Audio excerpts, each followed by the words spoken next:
For your personal project, you're going to create a trinket box. And I have an example here of one that I'm creating, and the inserts in front are for drawers. So I'll make the drawers separately, and I'll also have a hinged top for my trinket box. But you need to create a detailed drawing of your trinket box. It can be no larger than 4 inches cube, and you can design it how you wish. The basic box drawing, however, would be the same for everyone. So I want to show you how you go about making your detailed drawing. Starting with your blank paper, you're going to create a vertical line that represents the height of your trinket box. For me, I have 2 units representing 1 inch, so mine is 4 inches tall. Go ahead and create a vertical line in the middle of your paper that would represent the height of your box. Next, you give the trinket box depth. So the right side also is, for me, is 4 inches, so 2 units for every inch in my case. And then a diagonal line. This represents the front of your trinket box. And again, mine is represented by 8 units or 4 inches. Now I'm adding the height, and notice that when I'm drawing, I'm right on the isometric grid. So this paper is specifically for making 3-dimensional drawings. And the next one, okay, so I went 8 units up. Notice how straight the lines are. Your lines should be straight. I have some centimeter rulers you can use, fairly short rulers that are convenient for this activity. And then I go ahead and begin constructing my box. I have the top of the front side, the top of the right side, and then I follow the line and close my box. So you should have the same thing. Your size may be different, however. Okay, now I'm putting in my drawers. So you see that this bottom line is parallel with the bottom line. I'm not right on the diagonal because my measurement wouldn't match up then. And a vertical line, that's the side of my opening for the drawer, and this line is perfectly parallel with its bottom, and then the right one. And I make another drawer, same way. And now I'm giving the top of the box its width on the outside. So right here I have how wide my box is going to be because I have inserts inside.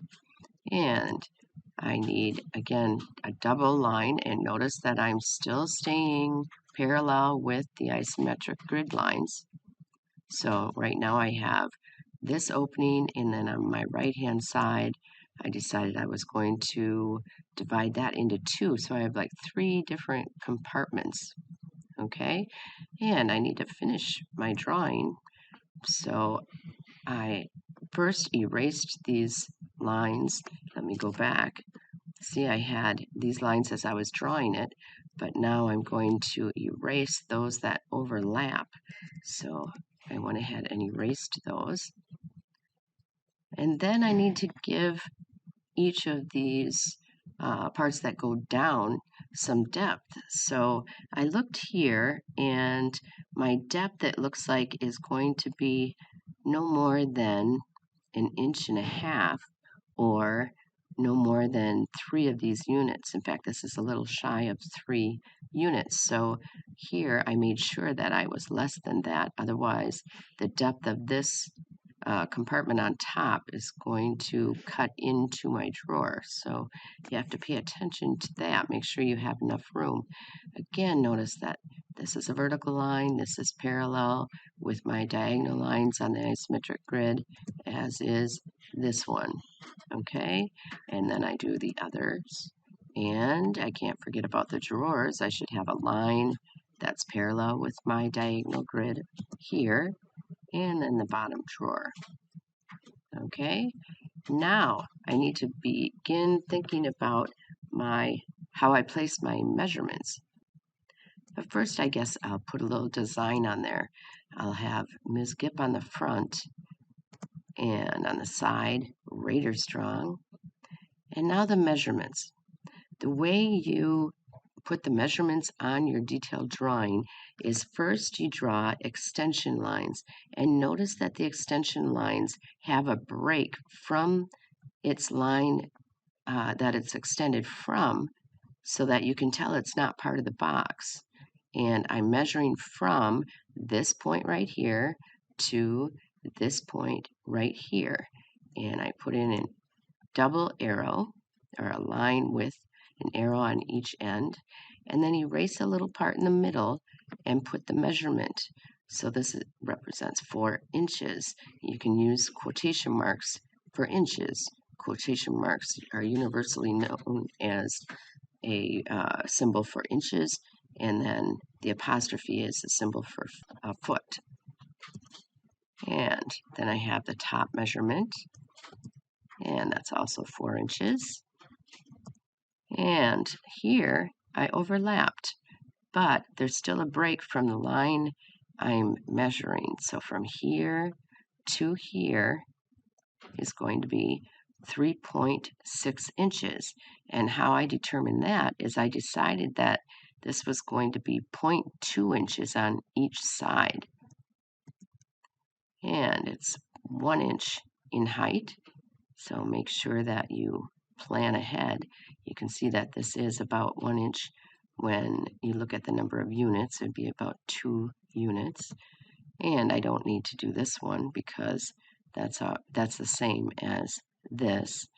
And then I have up here, you can see I have made one line right here, so I'm measuring from here to here, and that is 2 inches.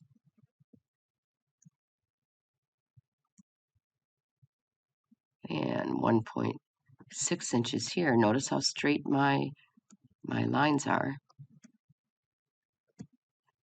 And here I'm measuring, or I'm labeling my detailed drawing a little differently because I can't fit the arrows and the number inside here.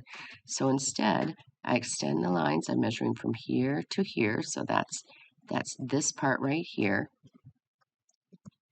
And I just say all border widths are 0.2 inches thick. That way I don't have to do all of these different borders. We can just make a single statement to represent all of the borders. And I say all depths of top extrusions are 1.4 inches.